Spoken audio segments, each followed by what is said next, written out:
everyone, it's me Soad. In this video, I'm gonna show you the hanbok I made myself.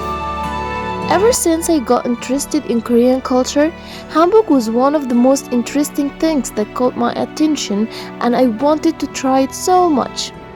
But more than just trying it, I had the passion to discover more details about it while making it myself. I was so impressed of its unique and wonderful design.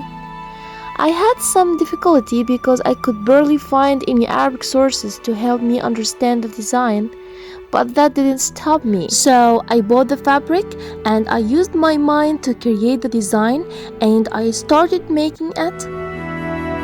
And here we are. Not professional indeed, but so beautiful as a first try. Let me introduce you to my nice sister, to whom I'm so grateful. She helped me showing the details of the hanbok by wearing it. The hanbok looks good with hijab, doesn't it? It makes me feel the harmony with this beautiful culture. I am totally in love with my first version of hanbok. I am looking forward to making more designs. In fact, I want to make hanbok with different styles from different Korean ages.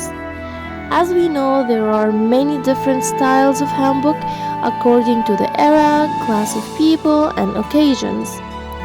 I have the passion to create lots of designs, and I'm so grateful to this fabulous and amazing culture that's full of colors and beauty. I'm so excited to what I can do in the future, and until then, see you!